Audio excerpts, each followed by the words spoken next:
The new wave of immigration. Give me your tired, your poor, your huddled masses yearning to breathe free, the wretched refuse of your teeming shore. Send these, the homeless, tempest-tossed, to me. I lift my lamp beside the golden door. These stirring words are from a poem by Emma Lazarus. They were inscribed on the base of the Statue of Liberty in 1903. Lady Liberty, as the statue is sometimes called, stands on an island in New York Harbor, facing out toward the open sea. Given to the United States by France on July 4, 1883, the Statue of Liberty has welcomed millions of people who traveled from many nations to start new lives in the United States. The United States has received a larger number of immigrants than any other country in the history of the world. This nation has been called a nation of immigrants because most Americans can trace their family history back and find ancestors who came from Europe, Asia, or Africa. Even the ancestors of the American Indians traveled to America from Asia, across a land bridge that once connected Siberia and Alaska. In the 1600s, most of the explorers who visited and colonists who settled the new land were English, French, Spanish, and Dutch. Today, we can easily see their influence in building America. For example, New York was named after York in England. New Orleans was named after the French city of Orleans, and Louisiana was named for King Louis the 14th of France. Florida is actually a Spanish word meaning flowering. And who can read Washington Irving's tales about Rip Van Winkle and the Headless Horseman and not think of the Dutch settlement of New Netherland? Other groups also came to America during this time. William Penn, the founder of Pennsylvania, wrote many inspiring pamphlets about the beauty and richness of his colony, and these were printed in many languages throughout Europe. Many Germans read Penn's pamphlets and decided to make the long journey to Pennsylvania. These settlers were called the Pennsylvania Dutch because Deutsch is the German word for German. But in time, other people forgot this, and the settlers came to be known as the Pennsylvania Dutch, even though they were not Dutch at all. In the 1700s, new settlers, most from England and other European countries, came to the American colonies. This steady stream of immigrants stopped for a time during the American Revolution.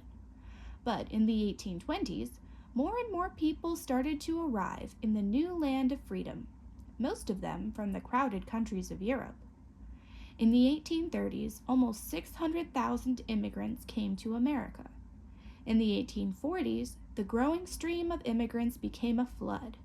More than 1.7 million people came to the United States, mostly from Ireland, where millions were dying from starvation, and Germany, where a great revolution had risen and then had been crushed by the armies of the European kings.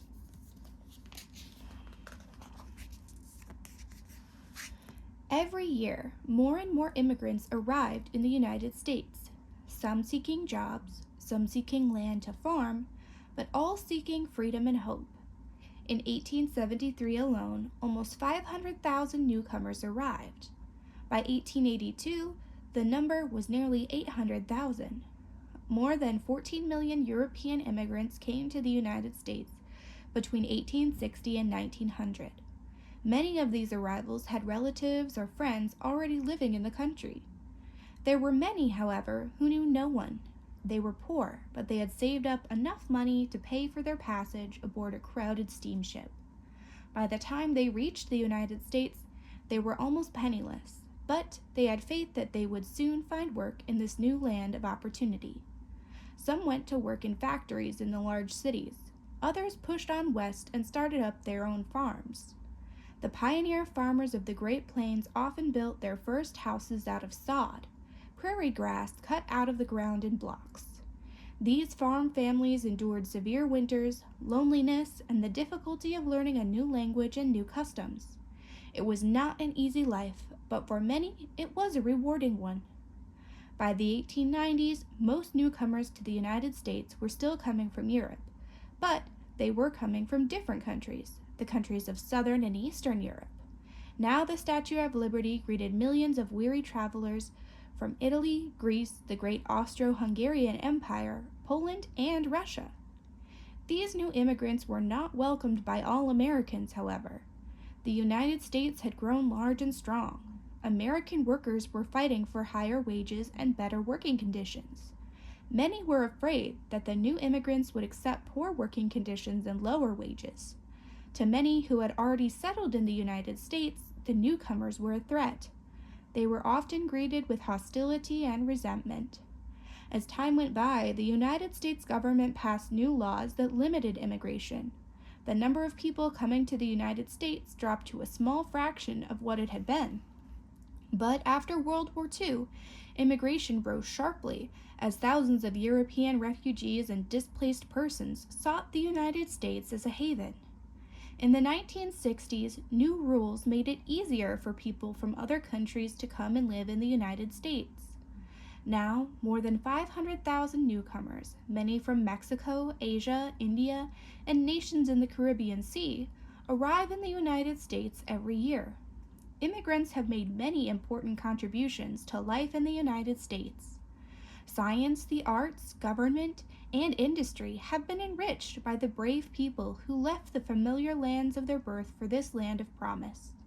An immigrant hall of fame would include such famous people as John J. Audubon, Albert Einstein, Alexander Graham Bell, Andrew Carnegie, Irving Berlin, Knute Rockne, and Elizabeth Taylor, to name only a very few.